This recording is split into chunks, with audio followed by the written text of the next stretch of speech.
복분자가 참 몸에 좋다는 그런 광고인데요. 이분이 그 복분자가 너무 좋은데 그 광고 내용은 아주 간단합니다. 이 좋은 것을 어떻게 알릴 수 있을까? 그것이 이제 광고 내용입니다. 우리 신앙인들은 내가 가장 좋은 것을 간직할 수 있어야 되고요. 그리고 내 주위에 가장 좋은 것을 가지고 살아가는 사람들이 주위에 있어야 합니다. 이 두 가지가 없으면 교회 공동체는 은혜스럽게 갈 수 없고 하나님 앞에 영광 돌려 드릴 수가 없습니다.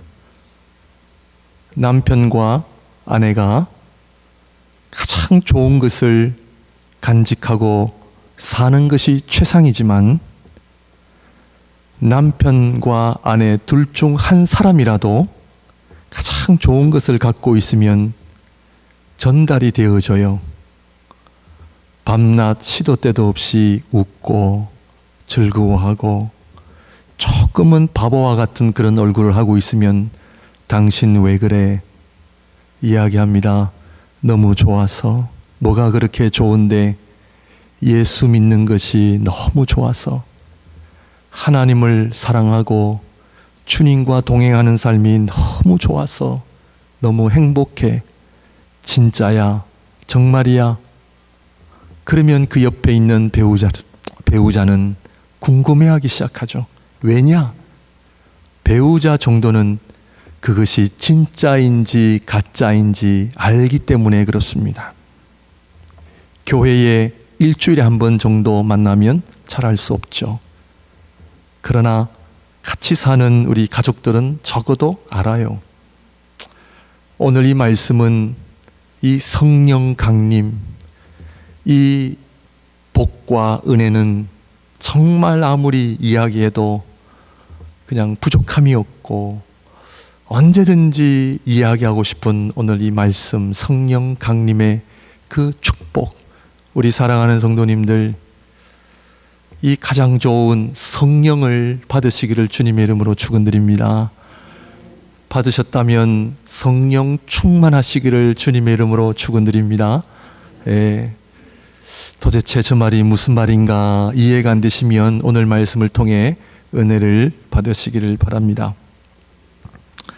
하나님의 역사는 아무 때나 일어나지 않습니다. 하나님의 역사는 하나님의 때와 시기와 장소에 따라 일어난다 하는 것을 오늘 말씀을 통해 알 수 있습니다. 성령 강림이 언제 일어났느냐? 마음대로 그 역사가 일어난 것이 아니라 오늘 말씀을 보게 되면 오순절에 성령 강림이 있었다 하는 말씀을 통하여 하나님의 성회가 그렇게 중요합니다. 우리 주님 예수님께서도 이 땅에 오셔서 우리 주님 당신 마음대로 하신 것이 아니라 모든 삶을 사역을 성부 하나님의 방법과 시기와 장소 정해 주신 대로 순종하셨다는 것을 우리는 알 수가 있습니다. 우리 주님 십자가를 지실 때도 우리 주님께서 원하시는 아무런 때에 정하신 게 아니에요. 우리 주님 십자가를 지시는 그 시기도 성부 하나님께서 주신 시기에 십자가를 지시고 돌아가셨다는 사실 알고 계시죠? 3일 만에 부활하신 것도 왜 3일인가? 하나님의 예언과 말씀대로 고린도전서 15장에 보면 성경대로 그가 죽은 자 가운데 3일 만에 부활하셨다. 성경 말씀대로라는 말은 하나님께서 정하신 대로 하나님의 방법에 따라 하나님의 중심에 따라.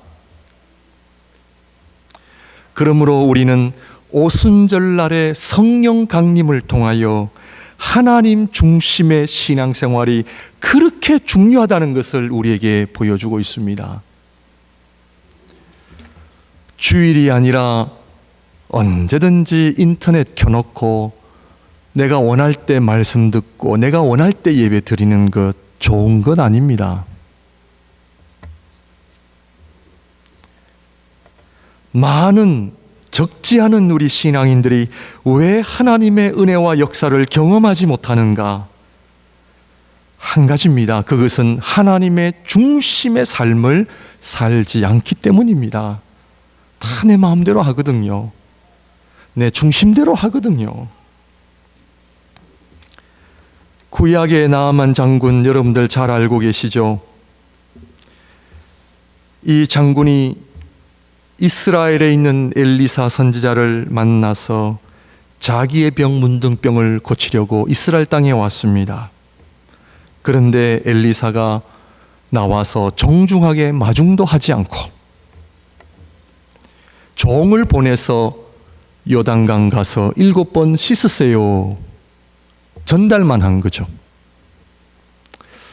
나아만 장군은 아람 왕의 두 번째 2인자였죠. 여러분들 오늘 뉴스를 보신 분들은 아시지만 우리 트럼프 대통령, 또 우리 김정은 위원장, 또 우리 문재인 대통령, 우리 판문점에서 또 아주 역사적인 어떤 그런 사건이 있었는데요. 대통령이 나오니까 최고의 또 지위를 가진 분이 나오듯이 국가 간에도 그런 예의가 있는 거죠. 엘리사 선지자가 나와서 장군이시여 오셨습니까? 먼 길 오느라 얼마나 고생이 많으셨습니까? 그렇게 해야 되는데 종을 보내가지고 그냥 우리 주인이 그러시는데 요단강 가서 7번 씻으래요. 이때 나아만 장군이 화가 나서 집으로 돌아가려고 합니다. 이때 나아만 장군의 종이 일침을 가하죠. 장군님, 시키는 대로 하세요. 시키는 대로 하세요. 엘리사 선지자가 요단강에 가서 7번 씻으라 하는 정도가 아니라 더 큰 일을 하라 해도 해야 되지 않겠습니까?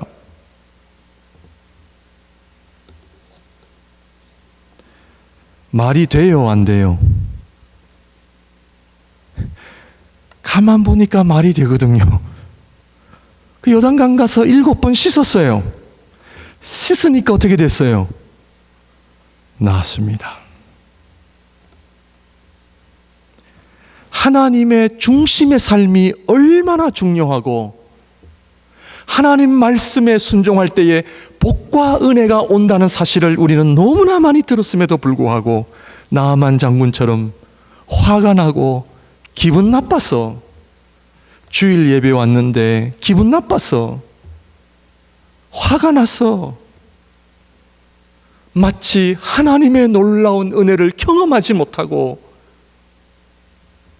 자기가 가지고 있는 해결할 수 없는 문제를 해결하지 못하고 이 하나님의 거룩한 성회가 하나님의 거룩한 성회를 통해서 주시는 하나님의 은혜를 알지 못하고 삐져서 시험받아서 집으로 돌아가는 그런 저와 여러분은 아닌지요?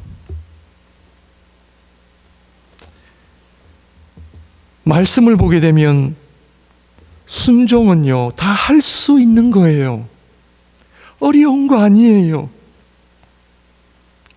우리가 조금만 생각해보면 하나님 중심의 삶을 다 할 수 있어요. 순종할 수 있어요. 그런데요, 우리는 거기에 내 모든 핑계와 변명을 대고 우리는 하나님의 말씀에 하나님 중심의 삶을 살지 않습니다. 성도 여러분, 정말 오늘 우리의 신앙생활을 돌아보면 좋을 것 같아요. 정말 나는 어떠한 경우에도 하나님의 말씀을 붙잡고 신앙생활하는가? 아무리 옆 사람이 나를 힘들게 해도 나는 하나님의 말씀을 붙잡고 순종하고 있는가? 정말 하나님의 말씀에 순종할 때에 하나님의 복과 은혜가 임하는 것을 믿으십니까? 정말 그거를 내가 마음속으로 아멘 하는 그런 마음으로 신앙생활을 하고 계십니까? 이 나만의 종이 요단강 가서 7번 씻으라는데 왜 그거 안 하세요? 그 쉬운 거를 왜 안 하느냐는 거예요. 우리 하나님은요, 저와 여러분들에게 어려운 것을 시키신 하나님 아니세요? 어떻게 하면 우리에게 고통을 주시고 어떻게 하면 힘들게 하셔서 뱅뱅뱅 돌게 하시고 할 수 없이 복과 은혜를 주시는 하나님이 아니시라. 오늘 오순절날의 성령 강림을 보세요. 한량없이 주시는 하나님의 은혜.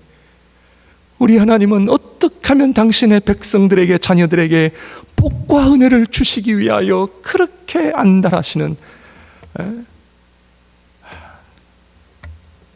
하나님의 역사는 우리 중심으로 살아가는 그런 자리에서 일어나는 것이 아닙니다. 하나님의 역사는 오늘도 오순절 날까지 기다리시고 기다리셔서 오순절 날을 통하여 하나님의 성령 강림을 주셨다라고 하는 사실은 하나님 중심의 삶이 얼마나 중요한지를 우리는 알아야 할 줄로 믿습니다. 그렇다면 성령을 왜 받아야 합니까?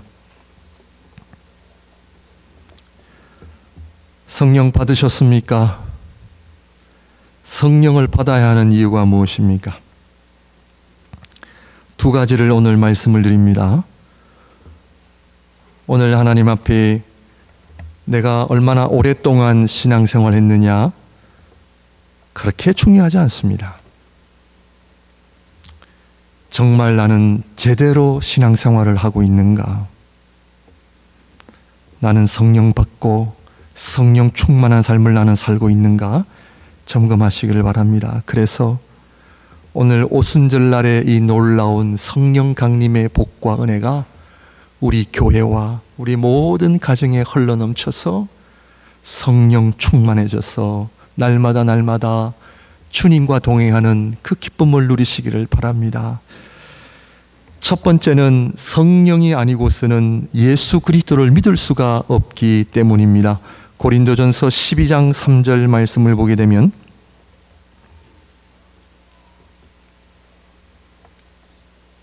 다 같이 한번 읽을까요? 시작. 그러므로 내가 너에게 알리노니 하나님의 영으로 말하는 자는 누구든지 예수를 저주할 자라 하지 아니하고 또 성령으로 아니하고는 누구든지 예수를 주시라 할 수 없느니라. 아멘. 예수 그리스도를 저와 여러분들의 주님과 구세주로 믿으십니까? 아멘. 성령이 아니고서는 예수 그리스도를 믿을 수가 없다는 것 때문에 성령을 받아야 예수님을 믿을 수가 있다라는 사실입니다.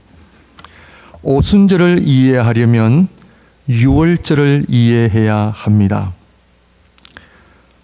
초대교회 역사를 보게 되면 유대인들이 유월절이 되면 어디에 살든 대부분 예루살렘에 와서 유월절을 지켰습니다. 그런데 오순절은 유월절이 있은 뒤 며칠 뒤에 있습니까? 50일, 7주가 지난 7 weeks가 지난 50일 뒤에 오순절을 지켜야 합니다. 그래서 오늘 사도행전 2장 말씀을 보게 되면 예루살렘에 모여든 많은 유대인들이 있었다고 했는데 이 유대인들이 유월절을 하나님 앞에 지키다가 다시 집으로, 가까운 사람들은 집으로 돌아가지만 멀리서 온 유대인들은 50일 동안 대부분 유대 땅에 거했다고 합니다. 왜냐하면 요즘처럼 비행기를 타고 왔다 갔다 하는 것이 아니라 먼 길을 걸어서 와야 하기 때문에, 아니면 말이나 낙타나 아니면 동물을 이용해서 와야 했는데 50일을 다시 갔다 돌아오려고 하니까 그럴 바에는 우리 유대 땅에 있자 해가지고 적지 않는 유대인들이 유대 땅에, 이스라엘 땅에 있었다는 거예요. 그러므로 이 오순절을 이해하려면 유월절을 이해하셔야 되는데, 이 유월절은 이스라엘 백성이 애굽에 나올 때 하나님께서 애굽의 장자를 심판하시는 날이죠. 애굽의 장자뿐만 아니라 이스라엘의 장자까지도 양의 피를 문설주에 바르지 아니하면 그 집안에 있는 장자는 죽음을 면치 못하는 하나님의 심판 앞에 대부분 애굽 사람들은 믿지 않았지만 이스라엘 백성은 양을 잡아다 양의 피를 문설주에 발랐죠. 천사가 칼을 들고 각 집을 방문하면서 양의 피가 없는 집은 들어가서 장자를 죽이고, 어떤 집은 그 문설주에 양의 피가 있으면 그 집을 넘어간다라는, 패스오버라 한다라는 의미로 유월절이 패스오버라는 말에서 시작됐습니다. 그래서 양의 피를 바르지 않으면 모든 장자들이 죽어갔고, 양의 피를 바르는 그 이스라엘 민족에게는 장자가 죽지 않는 사건이 유월절입니다. 묻겠습니다. 어떤 애굽 사람이 이스라엘 옆집에 이스라엘 백성의 이야기를 듣고 자기 집에 이스라엘 백성들처럼 자기 집에 양의 피를 바르면 그 집에 있는 애굽의 장자가 살까요? 죽을까요? 애굽 사람이 양의 피를 바르면 삽니까? 죽습니까? 이스라엘 민족이 아니라, 제가 영어로 해야 됩니까? 아니죠. 예. 이스라엘 민족이 아니라 애굽 사람이 만약에 어린 양의 피를 문설주에 바르면 살아요? 죽어요? 예, 살죠. 예. 중요한 것은 양의 피가 있느냐 없느냐예요. 내가 이스라엘 사람이냐 애굽 사람이냐 중요하지 않습니다. 믿음으로 하나님 앞에 양의 피를 바르면 살아요. 그런데 우리가 태어날 때에 우리 안에 양의, 어린 양 예수님의 피가 우리 몸에 다 있습니까? 없습니까?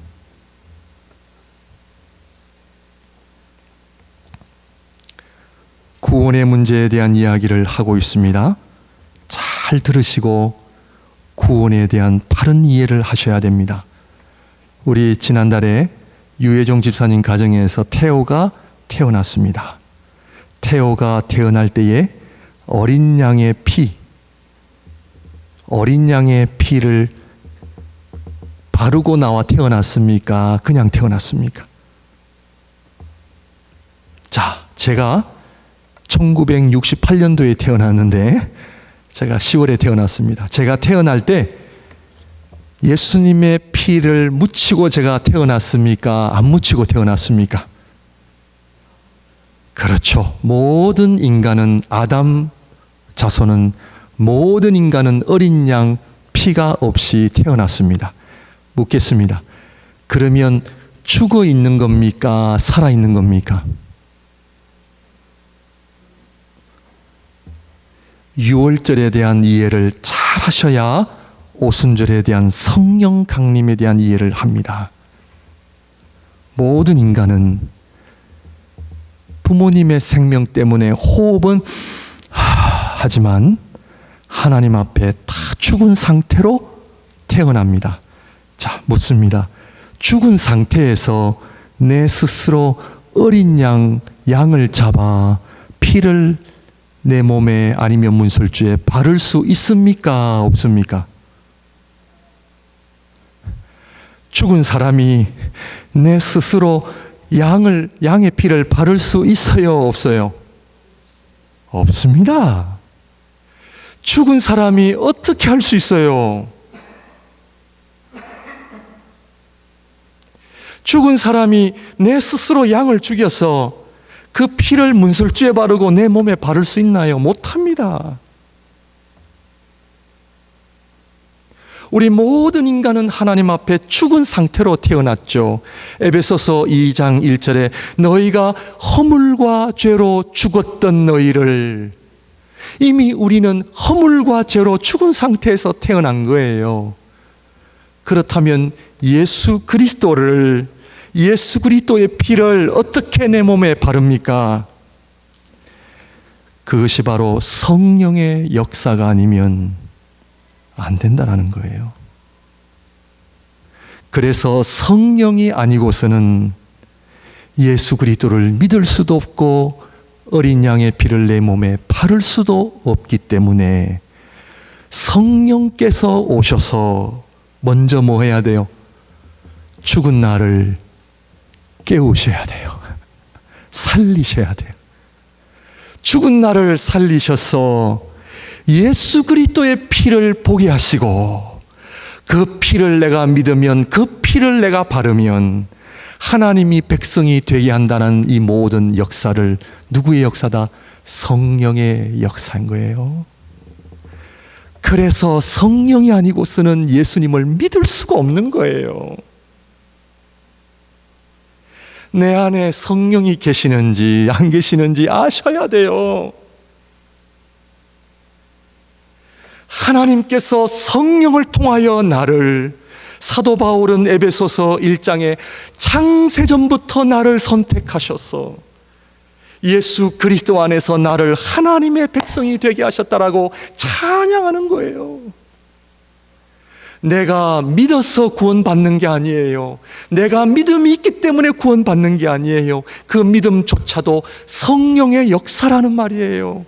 성령께서 나에게 믿음이라고 하는 선물을 주셔서 예수 그리스도의 보혈을 보게 하시고 그 예수 그리스도의 보혈을 나에게 적용하게 하시는 분이 바로 성령이라는 거예요. 네. 에베소서 마태복음부터 봅니다. 집사님, 마태복음 16장 15절 17절입니다. 이르시되 너희는 나를 누구라 하느냐? 시몬 베드로가 대답하여 이르되 주는 그리스도시요 살아계신 하나님의 아들이시니라. 예수께서 대답하여 이르시되 바요나 시몬아 네가 복이 있도다. 이를 너에게 알게 하니는 혈육이 아니요 하늘에 계신 누구시다? 내 아버지. 너희는 나를 누구라 하느냐? 주는 그리스도시요 살아계신 하나님의 아들입니다. 예수께서 대답하여 이르시되 네가 복이 있도다. 이는 네 스스로 한 고백이 아니라 이 고백을 하게 하신 분은 결국 성부 하나님이십니다. 사도행전의 용어로 말하면 성령께서 너 안에 고백하게 하신 것이다.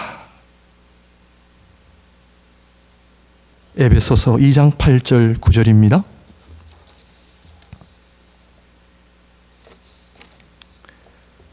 너희는 그 은혜에 의하여 믿음으로 말미암아 구원을 받았으니 이것은 너희에게서 난 것이 아니요 하나님의 선물이라. 행위에서 난 것이 아니니 이는 누구든지 자랑하지 못하게 함이라. 여기서 하나님의 선물은 무엇을 가리킵니까? 믿음이에요. 믿음. 여기서 헬라어 원어를 보게 되면 하나님의, 이것은 너희에게서 난 것이 아니요 하나님의 선물이라고 하는 것은 무엇을 가리키냐면 믿음이에요. 그 은혜에 의하여 믿음으로 말미암아. 믿음은 내 것이 아니에요. 내가 믿어서 구원 얻는 게 아니에요. 이 믿음조차도 누구의 선물이라? 하나님의 선물이라. 누구를 통해서? 성령을 통해서.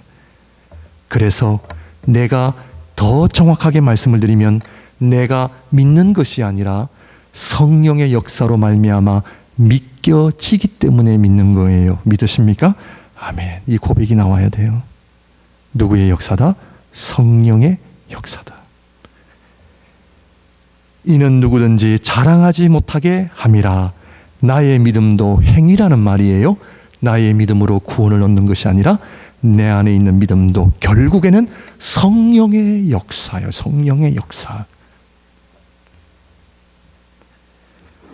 길 가는 사람 붙잡아 놓고 물어보세요. 예수 믿으십니까? 안 믿어요. 크리스찬이 지나가면 믿습니다.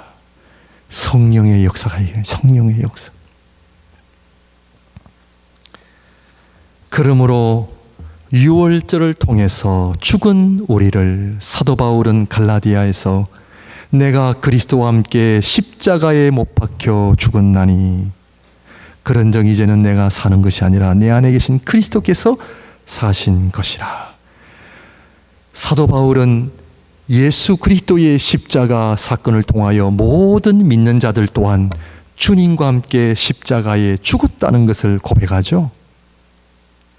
예수 그리스도와 함께 십자가에 죽을 뿐만 아니라 예수님의 부활처럼 우리 또한 부활을 한 거죠.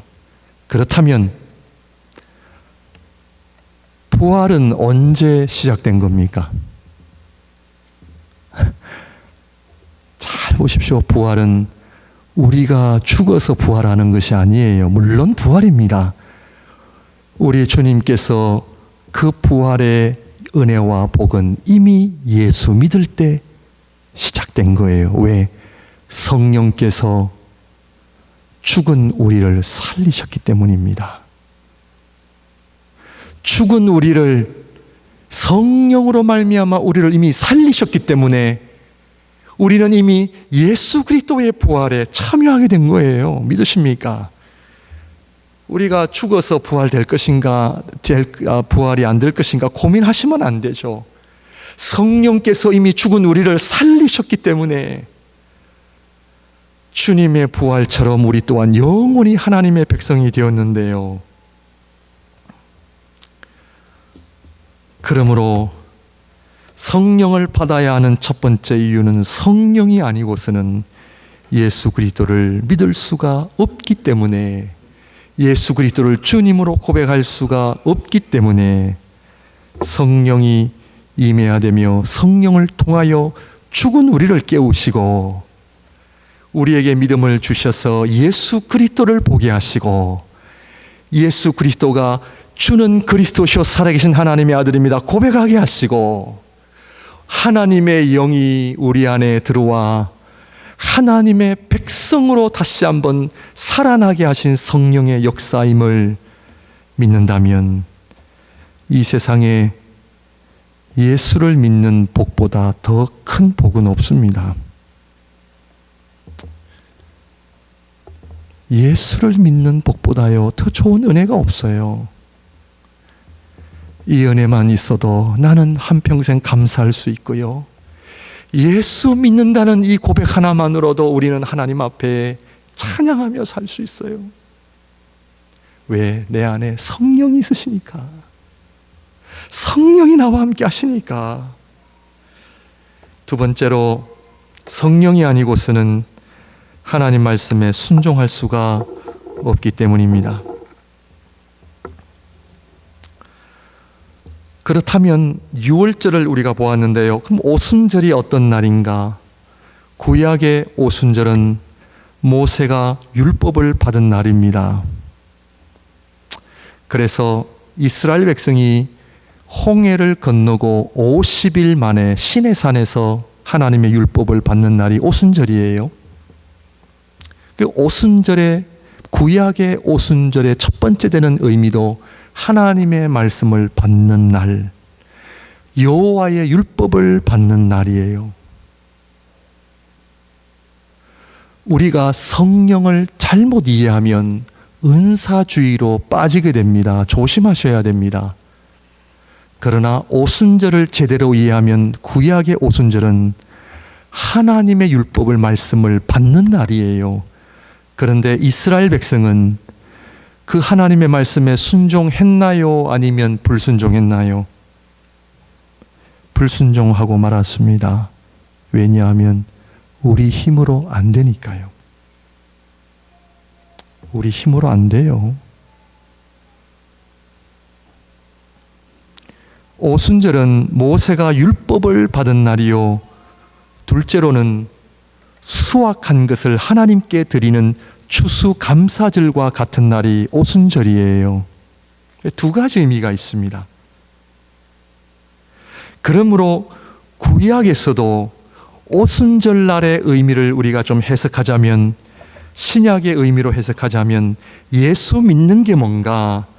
그것은 바로 하나님의 자녀와 백성이 되므로 하나님 말씀에 순종하는 열매,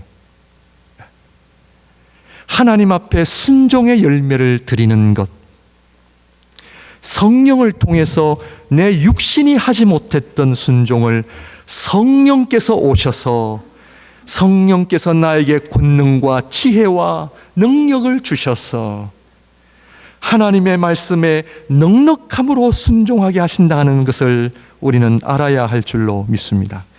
그러므로 오순절에 성령 강림하신 두 번째 이유는 우리로 바로 하나님의 말씀의 열매를 맺게 하기 위함이다 하는 것을 알아야 합니다. 이 말씀의 열매는 나뿐만 아니라 나를 통해, 교회를 통해 많은 영혼들이 주께로 돌아오는 열매를 말하죠. 그래서 사도행전의 오순절날 3,000명이 회개하고 주께로 돌아오는 그 열매가 오순절의 진정한 의미입니다.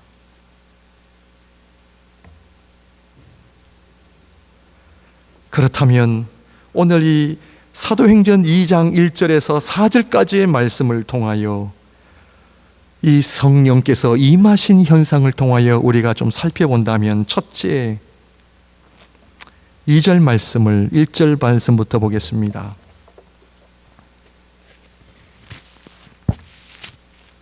사도행전 2장 1절 2절입니다. 오순절 날이 이미 이름에 그들이 다 같이 한 곳에 모였더니 호련히 하늘로부터 급하고 강한 바람 같은 소리가 있어 그들이 앉은 온 집에 가득하며. 성령이 어디에서부터 왔나요? 하늘에서부터 왔어요. 이스라엘 백성이 시내산에서 하나님의 말씀을 들을 때 하나님의 말씀이 어디에서부터 왔나요? 하늘에서부터 왔어요. 하나님의 말씀은 하늘에서부터 옵니다. 시내산에서 이스라엘 백성이 하나님의 말씀을 들을 때에 너무나 두려워서 벌벌 떨었어요. 막 죽을 것 같은 분위기여서 이스라엘 백성이 모세에게 간청을 합니다. 모세여, 제발 하나님께서 우리에게 직접 말씀하시지 말게 하시고 당신을 통해 우리가 말씀을 듣게 하소서. 성령은 하나님의 말씀이 하늘로부터 내려오게 하신다는 것을 우리로 하여금 깨닫게 하십니다. 믿으십니까? 설교 시간은요, 사람과 사람과의 만남 속에 여러분들을 이해시키고 설득시키고 재밌게 하는 시간이 아닙니다. 구약을 보게 되면 여호와의 말씀은 항상 하늘로부터 내려왔기 때문에 이스라엘 백성들이 하나님의 말씀을 들을 때는 다 기립해서 들었습니다. 오늘 우리가 현대 사회 속에 좀 형편상 앉아 계시는 거지 다 서 계셔야 합니다. 왜? 하나님 말씀하십니다. 그러므로 하나님의 말씀을 들으실 때에 무엇을 듣느냐보다 더 중요한 것은 하나님의 말씀을 듣는 우리의 자세가 너무나 중요합니다. 교회의 타락은 강단의 타락에서부터 시작됩니다. 하나님의 말씀이 아니라 사람을 웃기게 하고 기분 좋게 만들고 이해시키고 사람들의 반응에 따라서 오늘날 목회자들의 설교가 달라지고 있는 현실 앞에 인터넷에 들어가면 내가 좋아하는 설교를 언제든지 들을 수 있는 현실 속에 진정한 하나님의 말씀에 대한 권위는 땅에 떨어지고 있습니다.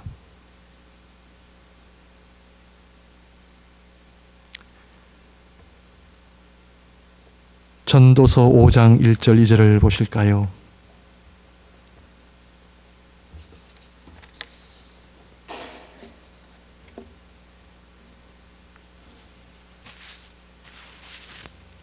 너는 하나님의 집에 들어갈 때에 내 발을 삼갈지어다.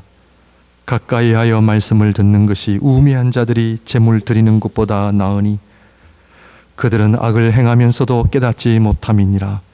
너는 하나님 앞에 함부로 입을 열지 말며 급한 마음으로 말을 내지 말라. 하나님은 하늘에 계시고 너는 땅에 있음이니라. 그런즉 마땅히 말을 적게 할 것이라. 사랑하는 성도 여러분, 말씀의 자세가 회복되어지시기를 바랍니다. 일주일 내내 말씀 덮어놓고 하나님이 나에게 주시는 하나님의 말씀이 도대체 뭔지도 모르고 살아간다면 하나님 기뻐하시지 않습니다. 하루를 시작하면서 하나님 말씀의 권위를 인정하시기를 바랍니다. 오늘 아침 뉴스를 잠깐 보니까 한국의 기업들이 트럼프 대통령이 만난다고 하니까 몇 분 일찍 왔느냐 하면 1시간 반, 90분 일찍 와서 기다렸대요. 미국 대통령을 만나기 위해서도 1시간 반을 일찍 와서 기다립니다. 사랑하는 성도 여러분, 예배의 자세가 달라야 됩니다. 저를 보러 나오시는 것도 아니고 누구를 만나러 오는 것도 아닙니다. 오늘날 교회 생활을 우리 돌아보면 친구가 없어서 교회 나가니 즐거운 일이 없어서 이거 있잖아요. 다 하나님 앞에 내려놓으시길 바랍니다. 신앙생활은 하나님의 말씀을 들어야 합니다. 내가 하나님 앞에 믿음생활, 신앙생활은 내가 목사요, 장로요, 권사요, 내가 폼 잡는 것이 아니고 정말 하나님의 말씀, 이 세상을 말씀으로 창조하시고 오늘 우리 장로님 기도처럼 마른 뼈가 말씀으로 살아나고 말씀이신 예수님 앞에 나오는 자들마다 치유 얻고 구원받고 회복이 되어진 것처럼 권능의 하나님의 말씀 앞에 조아리는 것이 신앙생활이에요.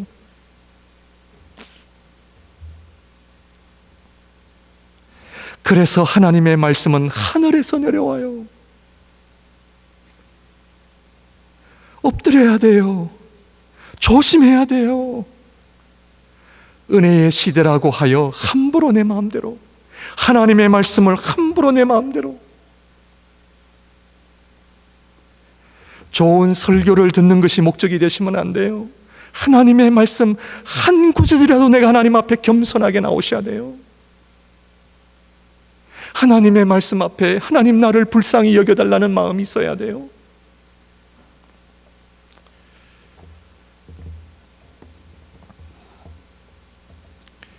이 절 말씀에 호련히 하늘로부터 두 번째입니다. 급하고 강한 바람 같은 소리가 있어. 바람이에요, 바람. 이 바람은 무엇을 상징하느냐 하면요, 권능이에요, 권능. 권능이에요. 여러분, 바람의 힘을 아십니까? 저는 비행기를 탈 때마다 늘 신기한 것이 저 무거운 비행기가 하늘을 나는 것을 보면 얼마나 신기한지 몰라요. 사람만 탑니까? 물건은 얼마나 싫습니까?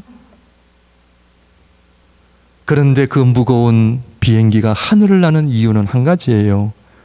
바람을 이용하는 거거든요. 바람입니다. 우리 주님께서 제자들에게 성령을 받으라 하시고 바람이에요. 무엇을 의미해요? 바람은 권능이에요. 하나님의 말씀을 왜 우리가 순종해야 되느냐? 권능이 하나님의 말씀에 속기 때문에 그래요. 능력이 하나님의 말씀에 있기 때문에 그래요. 믿으십니까? 정말 하나님의 말씀에 권능이 있으심을 믿으십니까? 창세기를 보세요. 하나님께서 이 세상을 말씀으로 창조하셨대요. 하나님의 말씀에 순종하는 자에게 복을 주신다 하셨어요. 말씀 자체가 능력이잖아요. 정말 우리 교회 안에, 아니면 여러분들 밴쿠버에 아시는 분들 사이에, 야, 저분은 진짜 하나님 말씀에 순종하는 분이야, 몇 분 되신다 생각하십니까? 저부터 시작해서요, 알지만 순종 안 해요. 알면서도 안 해요.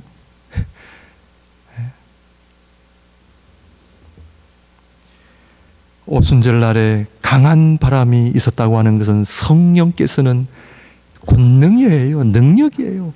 그것은 바로 하나님의 말씀. 이 세상을 지금 붙들고 계시는 그 능력, 말씀의 능력에서부터 와요. 우리 목양교회 성도님들, 하나님 말씀에 순종하여 하나님의 능력 경험해 보지 않으실래요? 하나님의 능력이 우리 자녀들 지혜 없어요? 말씀 보세요. 지혜가 생겨요. 능력이 없습니까? 말씀 보세요. 하나님 말씀에 순종하세요. 하나님 말씀이 권능이고 능력이에요. 세 번째, 마치 불의 혀처럼 갈라지는 것들이 그들에게 보여 각 사람 위에 하나씩 임하여 있더니, 불의 혀처럼, 불이래요. 불. 이 불은요, 내 안에 있는 모든 이 부정한 것들을 다 태우게 하시는 역할을 해요. 하나님의 말씀은요, 우리로 거룩하게 해요. 정결하게 해요. 신앙생활 하시면서 하나님의 말씀을 배우면서 거짓말하고 남 속이고 특별히 돈 계산에 있어서 정확하게 하지 않는 거 하나님 기뻐하시지 않습니다. 여러분들 이 거짓말하는 거 있잖아요. 다 하나님 앞에 회개하셔야 돼요. 그러므로 하나님의 말씀, 성령의 영, 하나님의 말씀은 불이 되셔서 우리 안에 모든 더럽고 추악한 것들을 다 불태우세요. 그래서 성령의 역사는 항상 회개를 동반합니다. 회개를 동반해요. 하나님의 말씀을 대하는 자, 회개가 일어날 수밖에 없어요. 골방에서 하나님의 말씀을 열어보십시오. 하나님의 말씀을 묵상해 보십시오. 여러분 가정에서 아니면 어디서든 하나님의 말씀 앞에 서보 계십시오. 회개가 아니고서는 읽을 수가 없어요. 회개의 역사 아니고서는 하나님의 말씀을 더 한 구절 한 구절 진전할 수가 없다니까요.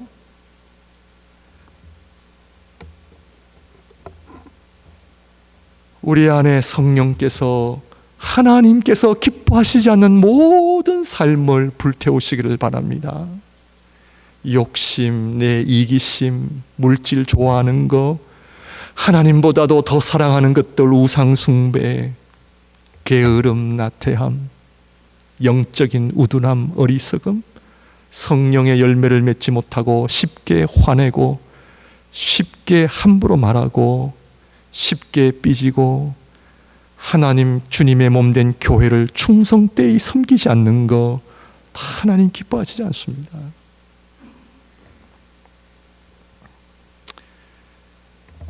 그 다음에는 혀래요. 혀.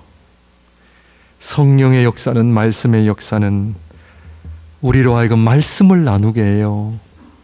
여러분 주일 예배 끝나고 저기 우리 홀에 가셔서 교제하실 때에 무슨 얘기 나누세요? 말씀을 나누셔야 돼요. 성령께서는요, 하나님의 말씀이 임하는 그 영혼에게 언어가 달라져야 돼요. 집자랑, 차자랑, 자식자랑 자랑하던 사람이 은혜를 받으면 1차적으로 바뀌어지는 것이 뭐냐면 주님을 자랑합니다. 하나님을 자랑합니다. 말씀을 나눕니다. 말씀의 은혜를 나눕니다. 말씀을 나누는 우리의 언어가 하나님 앞에 변화되시기를 주님의 이름으로 축원드립니다. 마지막으로 그들이 다 성령의 충만함을 받고 성령이 말하게 하심을 따라 다른 언어들로 말하기를 시작하니라. 우리 3절 마지막입니다. 마치 불의 혀처럼 갈라지는 것들이 그들에게 보여 각 사람 위에 하나씩 임하여 있더니, 성령의 역사가 어떻게 해요? 각 사람 위에 하나씩 있대요. 성령은요, 개인이 받아야 돼요. 먼저 개인이 받아야 돼요. 성령의 역사는 공동체의 역사이기도 하지만 각 사람 위에 임하여 내가 받아야 돼. 내가요. 우리 아빠 엄마 아무리 받아도 나하고 상관이 없어요. 내가 은혜 받아야 돼요. 내가 능력 받아야 돼요. 내가 성령 받아야 돼요. 그리하여 성령 강림을 통하여 주를 고백하고 하나님의 말씀에 순종하셔 많은 열매 하나님 앞에 드리시기를 주님의 이름으로 축원드립니다. 기도하겠습니다. 기도하겠습니다.